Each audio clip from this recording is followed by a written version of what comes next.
Good morning and welcome to the Sunday Morning Sports Podcast. I'm BA. I got along with me Jack Hirsch, James J. Train Martin, and Keith Inkle from TGI Sports. Hope you fellas are doing good this morning. We had some playoff games yesterday, NBA opening play, the real NBA playoffs, as I like to say. We had 4 games on the slate. We had the Cavaliers and the Raptors played, Nuggets and T-Wolves played, the Knicks and the Hawks played, and the Lakers and the Rockets played. And because we love Jack so much, we're going to start with the Lakers and the Rockets game.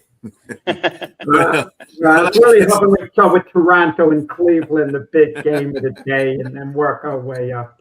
Only joking, of course. Lakers 107, the Rockets 98. Luke Kennard scored a career playoff high of 27 points.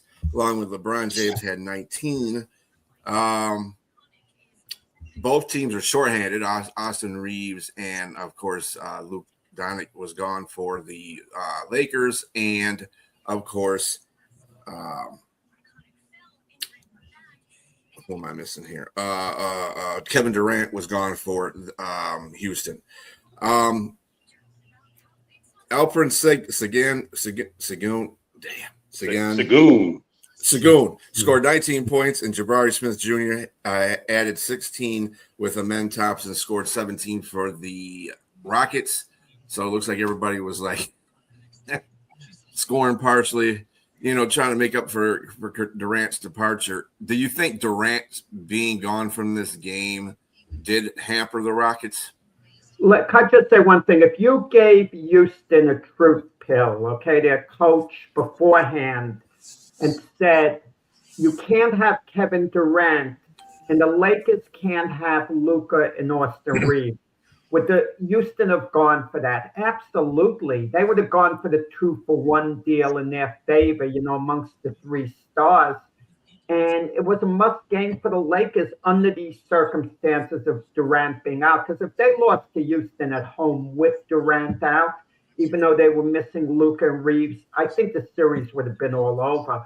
So I think it was a true must game for the Lakers, much more than it was for Houston. Yeah. Go ahead, Keith. I'm sorry. No, go ahead, James. Go ahead. Well, so what I would say to that is that, look, what you did mention about LeBron James, he's 41 years old, but he had a career high in assists. He made sure, and this has always been LeBron James' game, but I mean, obviously he can give you 30 or 40 points to go along with a barrage of assists. But he gave you almost a triple-double. He had 19, 13, and 8. I hate to cut in. I'm sorry. Career high in assists for one given quarter in the playoffs. Not Gotcha. Sorry. Thank you. But with that being said, I mean, still, he's finding ways to be able to play at his age and get everybody involved. But Kennard, 27 points, man. I mean, the guy was just bombing threes and shooting, and he played well. And he's not an Austin Reeves, he's definitely not a Luka Doncic, but he was able to be in position. And like you just said, Jack, I really think Houston has a problem, no pun intended.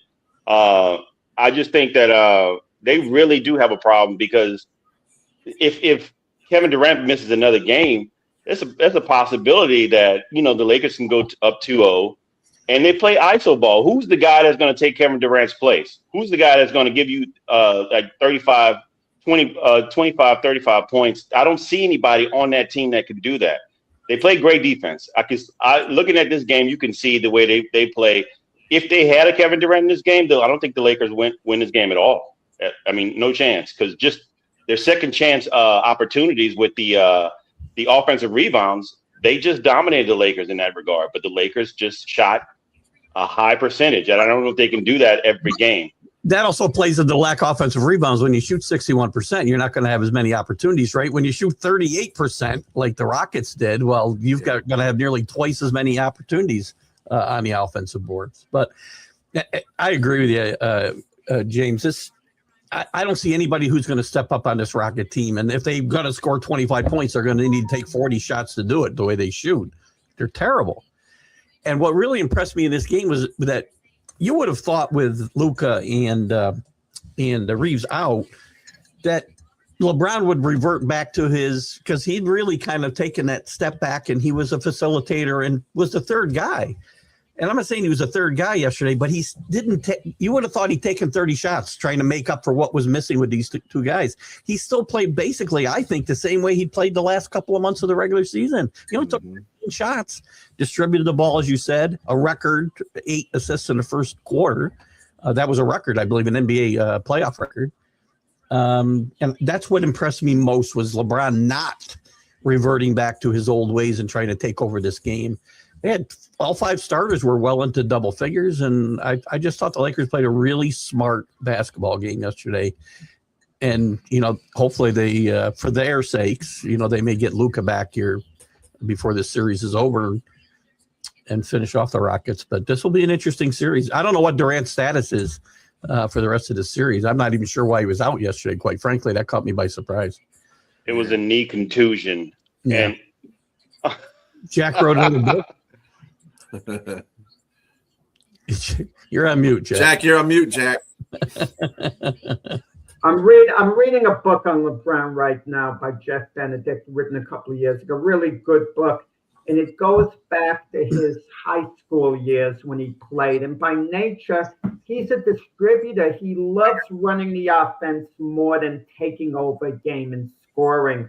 So when we hear people they're completely different type of players. It's like comparing a wide receiver to a running back. It's just different. And you could tell LeBron had a certain joy yesterday in the way he was playing. He knew he had to take over the game for the Lakers. He knew it, and he knew they were counting on him, that they couldn't win without him willing his team to victory. And he did it. He was superb.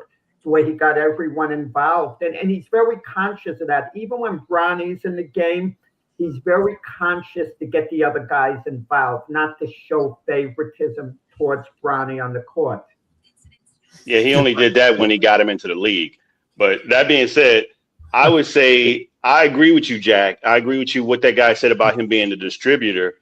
And that makes what he's done in his whole career all the more special. I mean, to be the all-time leading scorer and in the top 4, top 3 of assists is a different type of player. So, yeah, I mean, it's incredible to me. And he's going to be missed. I mean, as much as he deserves a lot of things that he brings onto himself, there's plenty of things he don't deserve. And when he's done with the game, is going to be different. Well, on that note, though, do you think that the Lakers will be, 37.6% from the floor and holding the Rockets to that percentage? That's good defense. That's something that the Lakers are not exactly known for this year, but they played really well. Do you think they continue this consistency with LeBron, even if KD comes back for the Rockets? It's just a mismatch. I just don't know. I mean, I like what they did against this team, but there was like I can't think of your name next to me, sir. Like Mr. Engel said, I'm very forgettable. Had a senior moment. Yes, that is Sarah Keith. I'm sorry, man. I was about to say kid. I forget my name, so don't worry. It's okay. Like Keith said, though, they just, it just seemed like they had no offense at all. And it's just, I don't know what Ime Udoka's thinking. I mean, I know he's known for defensive prowess as a coach. Yeah. But offensively, they just presented nothing. And I can't take away credit from the Lakers, but I didn't see much of a defense to say that it was just enough to be like world beater. So I don't know. I just if that knee injury is as bad as as people are thinking, it's a contusion, but it was bad enough to where he couldn't play. He did come out to the court. He, as in Kevin Durant, he came onto the court to try to see if he can go make it a go, and he couldn't. And there it's indefinite. I think it's more indefinite because they don't want to give the Lakers any ideas of who to play for. So if he does come back, I think he's going to come back the next. So a good sign. Unless he can't walk, I think you'll see him in game 2 because they obviously need that boost. Well, you saw them both on the bench, Durant trying to lift his team, and you saw Luka on the Laker bench, and that's a good sign for the Lakers. Yeah. Because if Luka was not close to coming back, I'm not sure he would have been on the bench. He would have been off somewhere else, rehabbing. Well, he was rehabbing in Europe, wasn't he, before this? So, yeah, he may have still been there trying to get back as soon as he can, but the idea was on the bench for the Lakers. We keep talking about the big names, but we don't mention a guy like DeAndre Ayton, who's going to be extremely valuable going forward for the Lakers if they're going to go anywhere. And also, just closing about LeBron himself, I think in a sense, LeBron's future with the Lakers hinges on what goes on in the playoffs here without a doubt. Because if the Lakers advance to the next round and maybe even lose in 7 games the next series, they might just try to tweak the team. Maybe they'll try to get a guy like a Draymond Green work out a deal with the Warriors who would move on from him at that point. Because LeBron's showing he's got a lot left. And let's say he keeps playing at this level with Luka and Reeves out, why would the Lakers want to move on from him? He's box office too, because it's an entertainment business. And, he increases the value of a franchise. But LeBron is going to be a free agent. He could go wherever he wants. And the only viable places outside of Los Angeles, the Lakers in itself, would be either going back to Cleveland, which would make sense professionally, or make the boldest of all moves if the Knicks get eliminated and he could go there as a free agent. That would be off the charts. 10 years ago, I was happy with that. I don't think I'd be happy with that now, but you wouldn't be happy having LeBron James if you're Knicks fan. I don't think so. Not at this point. It's too much. I agree with Keith. It's too much. Too much money, and it's gonna, again, it's look. He's a fine player, and I really love LeBron's game. Don't love some of the things he's done, but I give him all the credit. He's a great player, but he's got to be 40. You guys missed the point. You saw, and Brian's going to go to it, I'm sure soon, the Nick Hawk game. It was exciting to watch. So exciting to watch. You put LeBron on the court, the entertainment value would be incredible. The buzz would be incredible. That'd be a bigger demand, Keith. You'd rather see a Knick game than go see Hamilton. Okay, if that were the case. That'd be the case all the time, but... I like the shows, but I'd still go to the Knick game if somebody gave me a free ticket.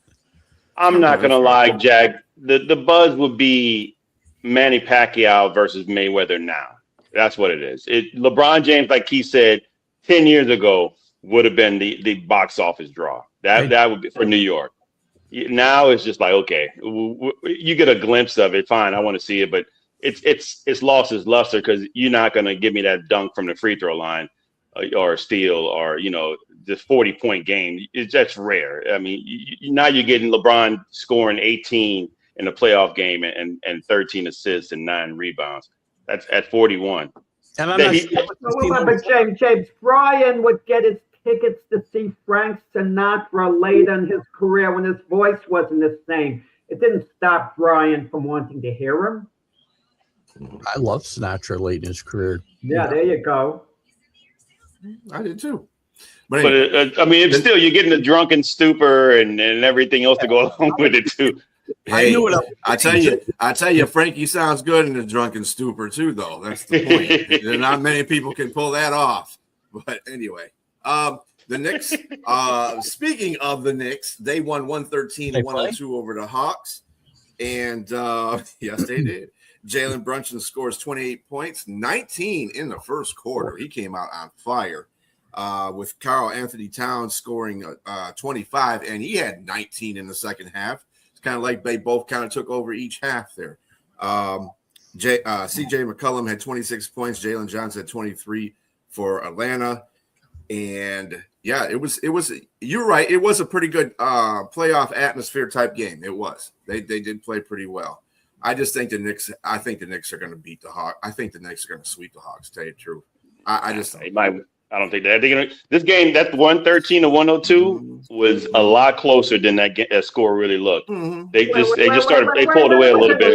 Closer. The Hawks were down by 19 points late. It wasn't a lot closer. 19 late. When? The Knicks, the Hawks made a run. In the fourth, the Hawks made a run. Yes, exactly. They were up. They made an 11-0 run when the Knicks couldn't make a shot. So you're telling me that they never got close to 4 points or so at one point in the fourth quarter? No. Yes, they did, Jack. They cut it at one point to it was 8 points. That was about 4 points. It was about 4 points. That's close. But the Knicks immediately hit a shot right after. It doesn't matter, Jack. They got close. Good night. They did not make a shot in a month and a half or so. That's why they cut in Jalen. It doesn't matter. It still happened. One and missing shot after shot. It was. You definitely sound like a Knicks fan there. You can't. Oh my goodness.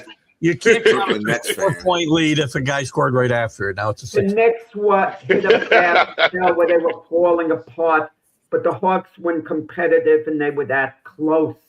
The Knicks just had a terrible stretch. That's all it was. You know what you saw? Oh my goodness.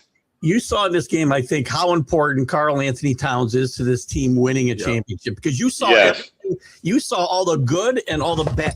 All the bad in Karl Anthony Towns in one game yesterday. He forgot to cover his guy sometimes and put his hand up to maybe play some defense. You know, he made doing bonehead plays in the first half, but then you saw how great he can play in stretches, and he's marvelous and frustrating and all the adjectives you can think of on both sides. All in one game yesterday, and he needs to play more on the good side, but you really saw what he can do. And Brunson's just amazing, right? I talked about Jokic being the MVP. I think Brunson's name never even comes up, ever. Never. How can that be? Well, he should be at least the MVP for his team, for sure. I don't know whether you guys listen carefully. But let's not just. I'm sorry, Jack. Let's not discount that he went cold for a good minute there. He was like one for like 3 quarters. 17 or something. Yeah, for 3. Yeah, exactly. It's pretty cool. It does happen for him, yes. Well, I don't know whether you guys listen carefully to Stan Van Gundy, because I think most people let remarks just roll off. But he says about Karl Anthony Towns, he's one of the best shooting big men of all time. And I'm thinking, of all time, what is he talking about? Is he talking about his height to a quarter of an inch? I mean, what's he measuring on? One of the greatest of all time? Well, how can you discount that? I mean, at his height, who he said he's one of the best. He didn't say he was the best. Who would you say? Give me 5 that are better than him. All time. That's just better. He's one of the best. Maybe he's saying top 10. Maybe he's saying top 15. There's a lot of guys out there, but what is the yardstick of measurement? His exact height? What's he going on? Well, he's considered a big man. What is he? 6'10", 6'11"? Karl Anthony Towns, excellent shooter for a big guy. Yeah, I'm not disputing that. Right. But I would say that he's definitely. He's an elite shooter for his size. Guys his size, traditionally, historically, have not been allowed to shoot the basketball the way he has. They just haven't been allowed. Well, I guess you can only count from what you see. Then, from what that's why Stan is making that statement. And I don't know that I disagree with Stan, actually, because think about it, Jack. The guys years ago, when they're shooting 60% from the field, they're shooting from 3 feet. Well, that's what Jack is saying. Yeah, for sure. Miller wasn't taking jump shots, but today, you think about recent history. I can think of Dirk, and Jokic, and where else do I go from there? I'm not sure. Towns might be in the top 5 in the last. But they're not. Those guys were given the freedom to shoot from wherever they wanted to. Yeah. I mentioned before a big guy like DeAndre Ayton. He's not. It's rare that he's going to shoot from long range. Well, that doesn't. Yeah, but that doesn't really dispute Van Gundy's comment. I think his comment is fair, quite frankly. I think this series is going to come down to Cat and how consistent he can play. Like you said, he had that first half that he was making, his usual mistakes and stuff like that, and then he came out pretty well in the second half. But he's got to put together a whole game for me to really think the Knicks are going to go further in the playoffs than that. I believe they are, but he's got to really be consistent because Brunson's going to come out there every night. He's going to come out there and give 100% every night. So. Cat's got to play a lot better. He's got to raise his level. And the question is, what are you going to get from him defensively? Is the question. Offensively, there is no question. He's a machine. But defensively, what can he give you? And not against the Atlanta Hawks. Come on. I give the Hawks maybe 1 or 2 games that they'll win, and I think the Knicks will take them out 4-2. Knicks have a novelty in putting in Mitch Robinson, who's an outstanding defender. But the problem is he's a complete liability at the foul line. They put him at the foul line yesterday, the Hawks, deliberately, and of course, he misses a couple of shots. So it's very difficult to navigate things. When Mitch Robinson is in, the advantages and disadvantages. He slows down the offense, but individually, he's a shutdown defender under the basket. Oh. Yeah, and Brown's much more liberal with the bench. The bench, he only played 9 guys. He didn't go that deep, but he did get 50-some minutes, I think, off the bench and 20 points. So that's better than what the Knicks have gotten in previous years in playoffs. And I think that could be a factor as you go further into these playoffs. That's why Tibbs got fired, because of the way he used the bench. He didn't use it during the regular season effectively. And then he starts using it during the playoffs. He didn't get him ready. He didn't get the bench ready for the playoffs. Just the flow of the team was a little off. His bench wasn't as good either. Jordan Clarkson's much better than anybody he had coming off the bench any year that he was there. Without a doubt. Mm-hmm. The Denver Nuggets defeat the Timberwolves 116-105. I thought this game was, I myself thought this game was very competitive. Nuggets started off really slow. Timberwolves took a nice lead on them. And Jokic came in, Jokic came in there and he started playing, he started balling out near the 3/4 of the game. He didn't have a really good start either. But this game had like 42 fouls called in it.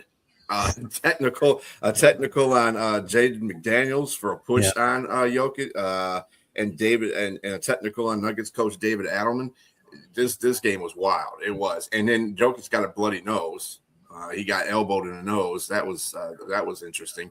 It was a rough game, and the defense for the T-Wolves was pretty intense in the beginning, but it kind of just Jokic just took over that game. Late in the fourth, or late in the second half, actually. He just took over the game. This is why he's the MVP. This team's won 13 in a row. They're hot at the right time, and I don't think they peaked too early. I think this team, again, they can't survive, Murray shooting over 8 from 3-point land every game, but you got a guy who can save you like Jokic. This team's probably not as deep as it was when it won a championship, but I think I just have a feeling. I picked them to come out of the West on Friday with Jack, but I picked the Timberwolves to win the series, but I didn't realize that Anthony Edwards might be physically compromised. He has pain in his knee, and he just was flat, had a so-so game. If Anthony Edwards isn't at his best, forget it. They can't win bad. At the end of the season, I'm sorry. At the end of the season, does anybody have any 100% health, right. Jack? Come on. Right. I hear about injuries. Every time he plays badly in the playoffs, all I hear about is Anthony Edwards is banged up all the time. That's what I hear all the time. They keep comparing him to Michael Jordan. This is not what I hear from. Never heard this from Jordan. Plenty people have. Your friends. In the media. Stephen A. Smith is one of them, Jack. Stephen A. Smith is one of them. He's the biggest media name that's out there, and he compares him to him for sure. Maybe he's talking about style-wise. No. He's saying he's reminiscent of him. Like afterwards with Minnesota, Coach Fitch is complaining all the times Murray went to the foul line, but he's not pointing out any particular fouls. And Murray got upset about it. He says, every single time I went, I got fouled. He's saying, point out one time where I wasn't fouled, where it was controversial. And all Coach Fitch said, well, he went to the line too much. That's the whole prison concept. Everybody isn't guilty, you know, when they're in prison. And I'm not guilty, you know. It's the same thing with Jamal and the fouls. I'm fouled every time. But he still managed to score 30 points, and he was 16 from the line. It was from the line. Come on, man. Get out of here. And you missed 0 for 8 at the three-point line. Come on. Just do what you got to do. He scored 30 for sure. He still added. That's what. Yes, and that's why I think Denver is going to win this series, because it would seem like an anomaly in some areas. And I thought the game would be more competitive. It was for a moment there. I think I'd like to see a little bit more out of Randall. Maybe give him the ball, let him bang a little more down in the paint. Yeah. I like Randall too as well. He never comes up big in the playoffs, so that was one of the big bugaboo with the Knicks. He was either hurt or didn't play well every time the Knicks played big series. Well, you know what it is? I don't know what the feeling is inside the Timberwolves locker room, but certainly the perception is Anthony Edwards is the go-to guy. I don't want to use the word leader. I'm not sure what type of leadership is going on there. It's hard for me to believe Randall looks at Edwards as being a leader per se. So you kind of wonder the team chemistry. We haven't heard complaining with the locker room. And there has to be some annoyance about, Rudy Gobert. They're probably looking towards him, take over a darn game. You've got the talent to do it. So yeah, it is. They're trying to involve him maybe be a little dysfunction in Minnesota, but they got to win the next game. I don't think they come back and win 4 out of the next 5, if they go down 2-0, even though the first 2, and Denver.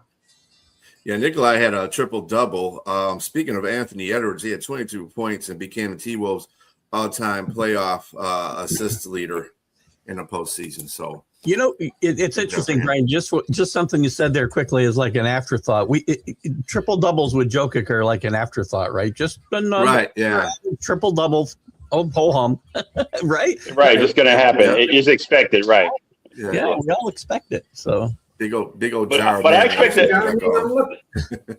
expect to come back from Anthony Edwards, though. I think he's going to play a little bit better next game, but I just don't think they have enough to beat this series. No, yeah, he's going to have to. There's no. I see his other option, Naz Reid.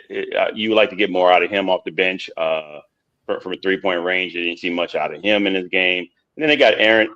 Denver has Aaron Gordon. He's gotten better year after year as a player, and he's going to be great in the playoffs for them as well, for Denver. This game for me with Anthony Edwards was more of a disappointment. I like to see a lot better out of him and at least give a 30-point effort, something like that, to at least keep him. Look at the Bucks. Gobert went 8 for 9. You can't criticize him. And then he grabbed 10 rebounds. I mean, you want him to be a little more dominant off the boards. Jokic had 13, at the least match Jokic at the very least. But he'll give you what he gives. You're right what you're saying, James. Anthony Edwards, he's got to play like a superstar, for Minnesota. Yeah, played better than he played yesterday, yeah. Yeah. And Gobert is no longer that guy who used to be the consensus defensive player of the year anymore. We could just hang that up. He's not that player anymore. On to the next game, which seems to be aligned with the other 3, the home team winning. Cavaliers 126 and the Raptors 113. Donovan Mitchell scores 32. Max Strus off the bench scores 24, which is a career high for him. R.J. Barrett had 24 points and Scotty Barnes had 21 for the Raptors. Mitchell has scored an NBA record 30 points or more in 9 straight series openers. So that's, dude's taking it on. What did you guys feel about this game? It was the Raptors.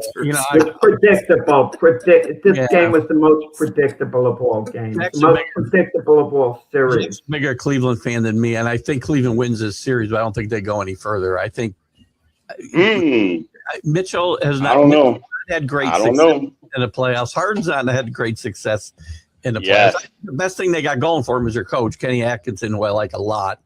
But I think they lose the next round. Don't go to sleep on Cleveland. They're serious. Yes, I'm gonna go to sleep on them. I know those two big, Evan and Allen, Mobley. Mobley and Allen. Yes, definitely are some going to be a problem for some teams for sure, and it might be a problem for the Knicks if they play them. I just think that's where Cat Williams is going to have some problems. I mean, Cat Williams. James Harden. Carl Anthony Towns. Yeah, definitely Cat Williams at his height would definitely have plenty of problems. But Carl Anthony Towns would definitely have problems with those two guys. And the biggest, James Harden, you was about to say, Jack, I think he's the common denominator, the X factor for this team that will push them over the hump. But this is the first time with all of James Harden's playoff failures, he's not the leader. He's not the main guy. Even with the Nets, I know what they had Durant and Kyrie. Main guy. Harden ran the offense. So he was kind of the leader on the court. I'm not talking about in the locker room. He was a leader on the court. I don't care whether he's handling the ball or not. Donovan Mitchell is the leader of that team on the court. Without a doubt. That's taking a little of the pressure off Harden for the first time with all the stops, Houston, OKC, Clippers, whatever. I mean, he wasn't a leader at OKC, but he wasn't there long enough, to make a case from there. But I think Harden, this could be his time. Could finally be his time to break through. I don't think he will, but I'm not going to sleep on Cleveland. Neither am I. Yeah, I don't think they're going to win it. I think it could be my time too, but I don't think it's going to happen. And what about Toronto? we talked about on the debate show yesterday, Zion Williamson, this and that. There's certain teams. Toronto's not going anywhere in the future the way they are now. They're either going to be the last playoff team or a play-in team, and they're going to get eliminated in the first round. And this is going to go on year after year after year. They're going to have to shake up their team in some way, shape, or form. And it's ironic they got the Knicks guys. How did that deal ever work out, guys? Barrett and Quickly for Anunoby with the Knicks. Would the Knicks have been as good if they held serve and didn't make the deal with Toronto? Would it have mattered to Toronto? No, because Anunoby's a great player when he's on the court, which isn't enough sometimes, but he's a great player, better than both those guys combined for sure. And I didn't like the trade necessarily at the time because of Anunoby's injury issues, but this year he's been much healthier. I think in the past. Good last night. Yeah, very good. He was. He's a guy that you don't notice all the time, right? And then you look at the box score and he's had another really good game. I love that guy. Him and Josh Hart are my two favorite Knicks. Yeah. So the problem with Toronto is that they have a high floor. They have a low ceiling and a high floor. They have good talent on a team, but it's just good enough. It's not. There's no superstar there, and that's always been the case. That when a superstar goes to that team, he either leaves or he retires there or something like that. He was a superstar. There's nobody wants to go to Toronto. Nobody wants to go up there and be a superstar and stay there their whole career. Well, Barrett wanted to go there because he's from Canada, I believe, right? But he's not a super. That's what I'm saying. They have a high floor. No. When he's your best player, that's a bad thing. I like RJ Barrett. Can't be your number one guy. Right. It's been a few years since Kawhi Leonard left Toronto. The 1 year he was there, they won a championship. That gave him a gold card for life in Toronto. It made him a legend had he stayed with the Raptors. They didn't even have to win anymore. Just the idea how he would have been looked at. He went to the Clippers, and it's been a completely empty time being with the Clippers. There's still a poor relation to the Lakers in Los Angeles. Yeah, they are the stepbrother in that room for sure. Continue on with the NBA playoffs starting today. we have all the 1 and 2 seeds playing the play-in games, and then first game we got is the 76ers going to the Celtics. Then we got the Phoenix Suns going to OKC, Portland going to the Spurs, and Orlando going to Detroit. Which one of these games are you looking forward to watching? Well, I mean, only the Sixers and the Celtics, the closest. I mean, come on. Does anyone like Portland, the Phoenix's chances in that series? All these series that we're going to watch today could be 4-0 victories. Everyone could. Yeah. Mm-hmm. Yeah. Right. Well, I don't know. I mean, I'm saying they will be. They could be all of them. No, you're right.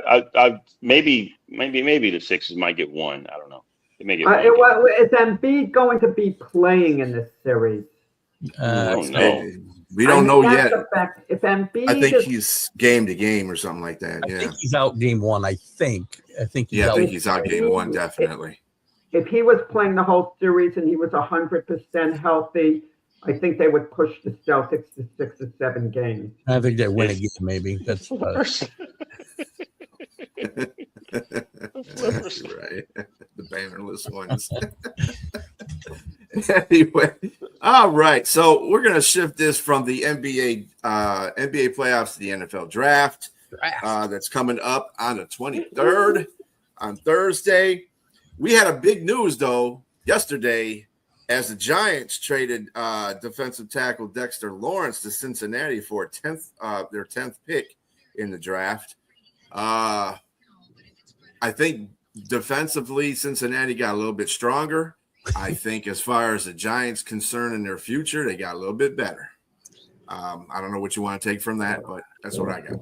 2 things. Who wants to go first on this? 2 things. I know you got a lot to say, James, but I don't have a lot to say, but I'll say just a couple of quick things, bullet points. John Harbaugh, if you don't want to be here, you won't be here. So goodbye. The Giants are really in the driver's seat in the first round. They can go 100 different ways. They go a bunch of different ways. They could potentially add Love and like a Tyson to this offense if they don't go for Sonny Styles. They got all kinds of options now. And the Bengals are going to have Dexter Lawrence for about a year because they're never going to sign this guy. If the Giants weren't going to pay him, you think the Bengals are going to pay him? They don't pay anybody except Joe Burrow. So the Bengals, this is not a good move for the Bengals in the long term. This is very, very bad trade for the Bengals. Anyway, they did say they were going to extend him. Yes. So, I mean, go ahead, Jack. Go ahead, Jack. He's on the contract for 2 more years, but none of the money is guaranteed. Originally, and I still feel this way, it was a bad deal that the Bengals made. But if you want to do a little, but hold on. If you want to do a little comparison, what the Ravens did with the Raiders for Max Crosby, if that deal wasn't able to fall apart because of the medical thing, they gave up 2 number 1s, and one of the number 1s was the 12th overall pick in the draft, and then a number 1 the following year. So in all actuality, the Bengals would have been giving up less than the Ravens would have. But with that said, I hate this deal from the Ravens. I mean, from the Bengals' perspective, if it was a late number 1 pick, that would be another matter. If they were giving up the 25th overall pick in the draft, okay, you take a chance. But at number 10, you're going to get an elite college player. You're going to get someone outstanding if you make the right pick. That you're going to have control over for a number of years. Low money. Yeah, exactly. I agree completely. So I would give you the Baltimore Ravens deal, considering Max Crosby, I think is like 28 or something like that, and he's the same age as Dexter Lawrence, and they were giving up 2 first-round draft picks, but their defense was in better shape than the defense that the Bengals have. I don't think they were great, but I think they were in much better shape than the Bengals defense. And the Bengals defense, to me, if you're giving up your 10th overall pick, you're telling me, and you're grabbing a 28-year-old player who was an All-Pro 2 or 3 years ago, and he's coming off a down year, and he's going to be 29 in November.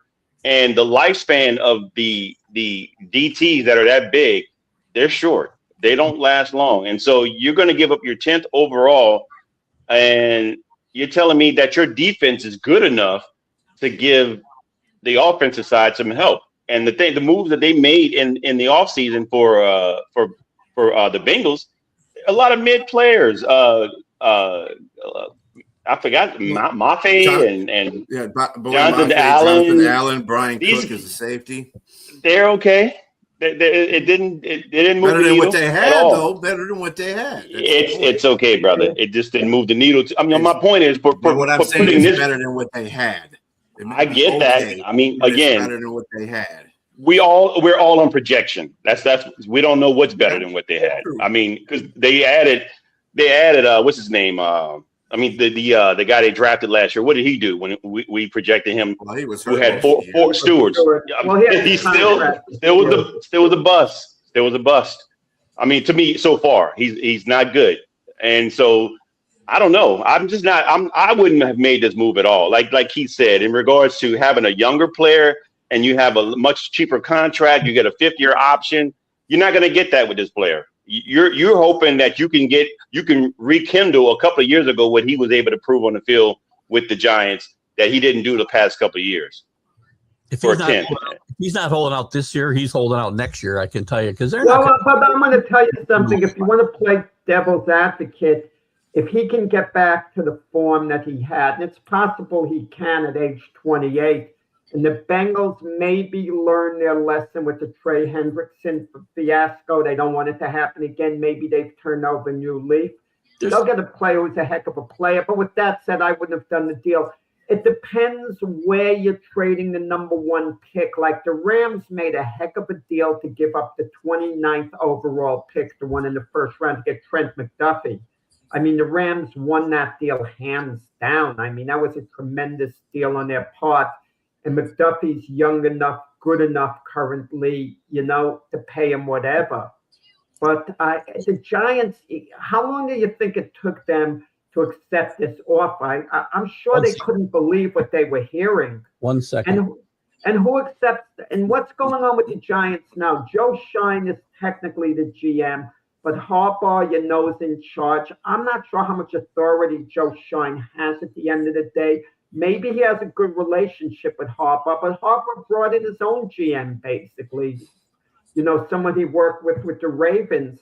So you kind of wonder what's going on behind the scenes with the Giants, how this deal came about. Jack, or just to address your Bengal comment about them learning a lesson. Mike Brown's been running this team for like 50 years. Hasn't learned any lessons, guaranteed. Ineptitude is in that organization. And as far as Jack, what you're saying about Dexter Lawrence getting better or having a bounce back year, he had Kayvon Thibodeau and Brian Burns on 2 ends. Who did he have that reminds you of those 2 players on that defensive line in Cincinnati? But Burns had a little bit of a bounce back here with the Giants as opposed to this last. But he had a Dexter Lawrence in the middle for him too to help with that, to take some of this. Come on. Thibodeau was overdrafted to begin with. He's a decent player, but far from elite. He has a lead game. Who are we talking about? Kayvon Thibodeau on the Giants. Yes. The Giants, but enough to have. I mean, I'm saying Kayvon Thibodeau is better than any end on Cincinnati's defensive line. He's better than any defensive end. And the Giants do now. I mean, it's a minor point. Well, it's not a minor point. They do have to find a way to replace Lawrence in the middle of that line too, which the defensive tackles are going to be later in this draft. There's only a couple, I think, projected to go late in the first round, maybe. But so they can find a guy later on, but they do have to replace a pretty talented guy on that defense. Can't just forget the defense. They'll take the best play available, and the question is whether they're trying to gear the team around Jackson Dart. They might, go for the offensive line instead. Yeah, I'm thinking the same thing. Stefano from Utah, things like that at this point. I think if Love falls to them, I think they'd be nuts not to take Love. Man. Tyson maybe at 10, and they have set up for. Or let's just put it this way: if you don't like anybody, which a lot of people don't like anybody after about 12 players that are the top 12 players, because from about 13 to the second round, the lines are kind of blurred in regards to the talent that's in there. Yeah. So I would say maybe they take one of those draft picks and move back. They can keep one. The Giants have a lot of options. They can move back and take get a haul from somebody who wants to move to 10 or who wants to move to 5, and they can move back, keep one of those first round draft picks, but get rid of one of them and allow themselves to collect some other players that they might need in spots that offensively. All that sounds good, but how many teams actually do that? They're thinking in reverse. They have needs too. I mean, we saw it happen last year with Jacksonville and Cleveland, but that's more rarity all the way to the top of the draft. Yeah, I mean, I think the Giants just, as far as defensively, I think they're pretty solid. They just underperformed last year, and I think they need that to raise up. But they do need to really build around Jackson Dart if he's going to be the quarterback of the future for the Giants. So they need some people around him, and I think Love would be a good target. Yeah, because they need a running back. If Love does go before, and I've seen him going anywhere now from the Jets trading up to get him, which won't happen likely, all the way back to like out of the top 10 with Love. It's very weird. If he's not there at 5, I think they go defense, and I think they take Caleb Downs if Love isn't there. To me, it just take the best player available, and you'll always do that unless it's the quarterback position. If you have your franchise quarterback, you don't take the best play available if it's another quarterback, obviously. No. But any other position, you can't have enough wide receivers. You can't have enough running backs. You can't have enough offensive linemen. Teams don't have that anyway to begin with. But just take the best darn play available. Don't do these need picks. That's where you run into problems. Well, a guy like Caleb Downs is maybe the best player available at 5 because you don't see safeties like him come around that are top 5 picks hardly ever. So I like that pick if they go there. Yeah, the Giants are in a perfect spot, really, to tell you the truth. I think that James alluded to this many times yesterday, as a matter of fact, that they got 2 top 10 picks. I mean, you can go anywhere, and you can afford to take the best player available in that situation. But we have our wide receivers, someone to complement Malik Neighbors. There's so many good wide receivers coming out. There's no wide receiver that deserves a top 5 pick, and there's no wide receiver that honestly I think deserves a top 10 pick in this draft, in this particular draft. None of them. But I would say if you got to take one, Cornell Tate is probably the one I would take at 10. Let me tell you what I would do. I like rehabilitating the guys. If I'm the Giants at number 10, I call up Arizona. I trade that number 10 pick for Marvin Harrison straight out. That's a good trade. Straight out. And Arizona might go for that now to move on from Marvin Harrison. And the Giants will get a guy who could be rehabilitated, I think, very quickly into a great receiver. Yeah, there's no quarterback there in Arizona. I don't know if the Cardinals will go for that because there's really, like James says, really not a great number 1 receiver in this draft. So, and they don't have one after they get rid of Marvin. So, they're not making much. Well, they're not making much use of Marvin Harrison. That's basically giving up on the season before you even play the season. As far as I'm concerned, so you're not trying to better your team. You're taking away from the team. I mean, Marvin Harrison, he's okay. He's probably he's in his 3rd year, right?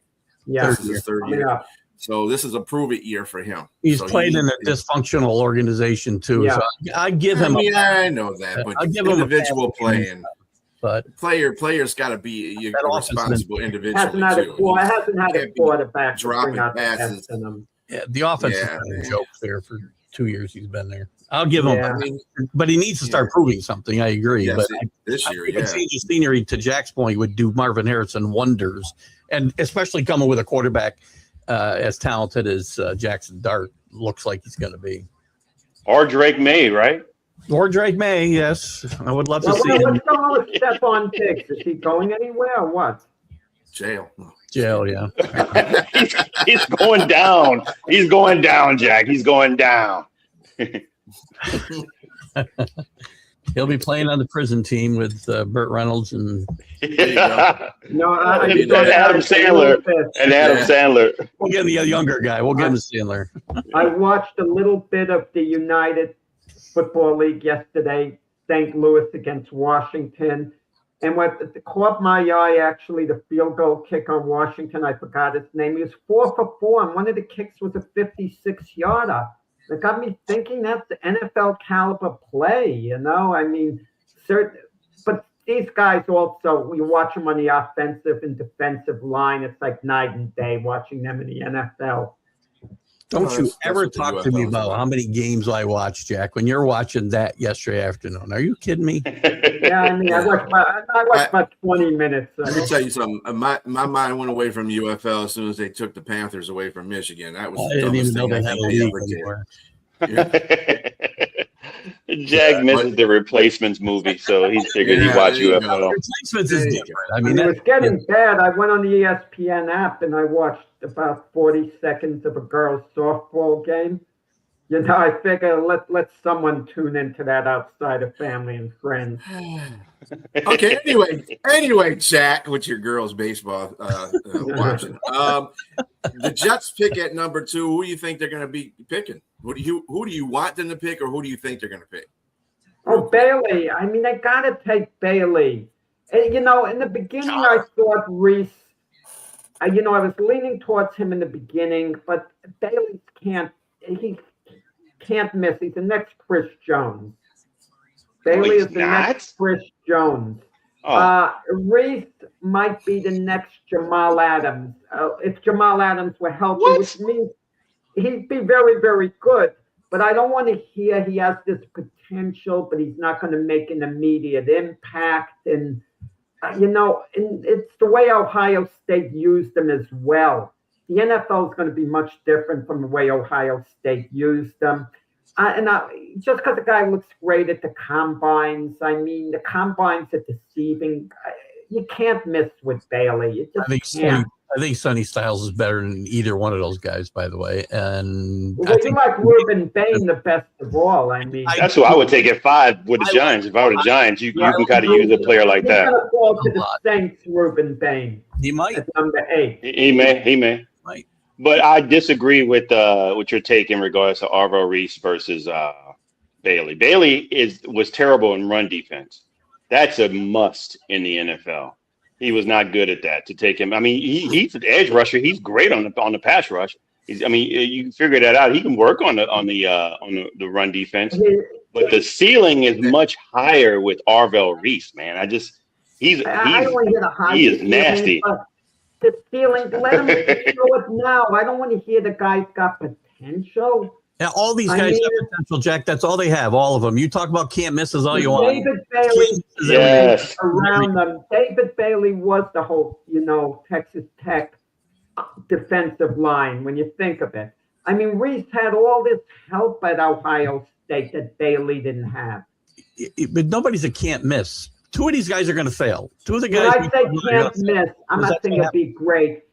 Worst case scenario, like I said with Bailey, he'll be like another Leonard Williams, a good, solid player who'll be a keeper for years to come. I'm not saying he's necessarily going to be great. That's worst case scenario. Reese could be the type of play app 2-3 years, and then you move him elsewhere. You can find. I don't know. I'm third round. You can find the guy you just described in the second and third round, not in the top 5 picks. You gotta shoot for the best, not a guy that you've got to come out of there with a superstar, or you failed. Not a guy who just lasts 10 years and plays okay. I mean, sometimes it takes a little while. We saw last year with the second pick when Jacksonville traded up for Travis Hunter. I mean, would I want Travis Hunter on my team now? Absolutely. But his first year, I don't want to say it was a washout, but it didn't go, as well as Jacksonville expected. And he was the number 2 overall pick. Well, they got hurt, and they also handled him wrong. He needs to play one position. He needs to play cornerback and be done with it.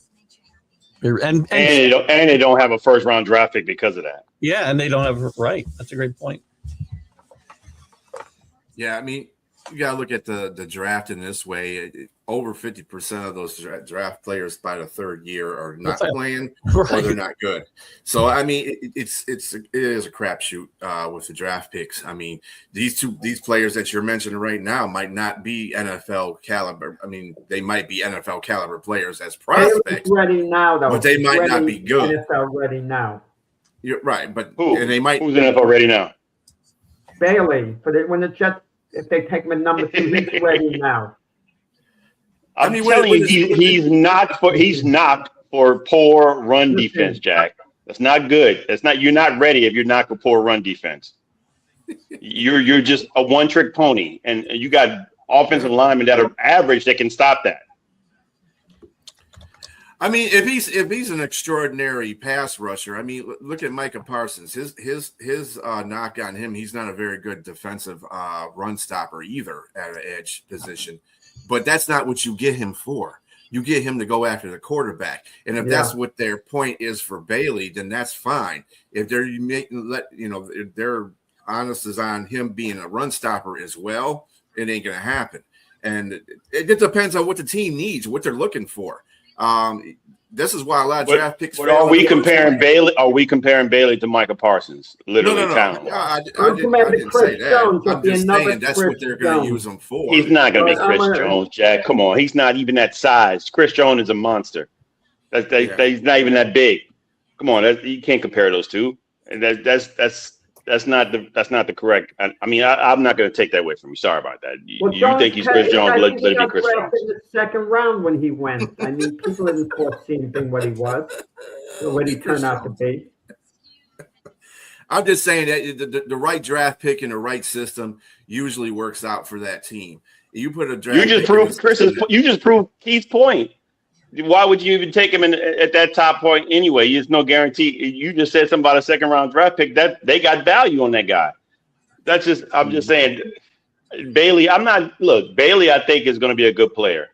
I wouldn't take him number 2. That's my opinion. I wouldn't take him number 2. I would definitely take Arvell Reese over him. But that's just me. And then, like what Keith said, maybe Sonny Styles probably. I mean, his measurables were just unreal. He was off the chart. Well, Rick loves your dad's goofy comment all the time, James. Speaking of goofy, James, we're going to go to you about the Saints because they're up there as well in draft picks. What do you think you guys are going to get real quick? You got a couple of minutes here. Right now, they're in a position to take the best available. It just depends. They may move back. That's never been the MO of Mickey Loomis. He always moves up. So I'm not expecting them to move back, but maybe they do this time finally. But I don't see them taking anybody outside of it may be Mansour Delane because the guys that they're looking at, maybe Caleb Downs, he's probably not going to fall that low. Sonny Styles, if he was available, because we don't have Demario Davis anymore, he would be a good replacement for him. Ruben Bain, if he's there, they may take him, even with the short arms and all. And I'd be happy. I mean, either way, I could tell you at number 8, I'm going to be happy with whatever pick they pick, unless they make some asinine decision, which I doubt. I think they're going to have a really good opportunity to get a really good plug-and-play player that plays automatically, to start and be impactful. You know who I think is controlling the board? I don't understand that whole situation. To me, the dude was dominant in the college ranks with short arms. I don't care who was on the other side of him. He has still. Well, the only problem with that is that you're looking at the offensive lineman, like Keith's offensive lineman, that has short arms. He was knocked for that in the beginning. He did well, but then when it really mattered, his short arms hurt him. I don't think his quarterback. I don't think it's his short arms as much as his footwork. So he's got great footwork. Was a problem and lower body strength. Yes. And those short arms of Bain are very strong, so I think that makes a big difference as well. He's a great player. I think they could do worse than him. Don't discount the fact because guys don't want to pay running backs. They just don't want to pay these guys, top 5 money. Don't discount the fact that Love might fall to 8 too. I mean, he could go anywhere from 3 to 12 probably. Who are you talking about? Jeremiah Love, he could fall to 8. I don't think he's not gonna go all the way down to 12. I don't see him. But there's all this chatter always about they don't want to pay running backs, and that the money they got to pay, a guy in the top 5, maybe even the top 10, he could fall to 8. I don't think it'll happen. If he fell to 8, the Saints are taking him. They're taking him. I don't think they want to pay running backs until after their 4 years and their 5th-year option. That's about it. That's about as much as they're going to pay. And this is the same thing that we're seeing. Atlanta's already done the 5th-year option on Bijan. And the Lions, I don't know what they're going to do with Jahmyr Gibbs, but those are the 2 top running backs from that class. And I'm going to tell you something. As much as I love Jahmyr Gibbs, I wouldn't pay him. I wouldn't pay him unless this year I'd pay his option, but I would pay it in the sense that let me see what you can do with what we got right now. And you're going to be the focus guy because Monty's gone. So that's what I would pay him based on. But anyway, saying that, we will bid you a great adieu. And next Sunday we'll be here at 8 talking about the NFL draft and join Keith Ingold in just a moment with his next show here. And everybody have a great weekend. Rest of your weekend. See you guys.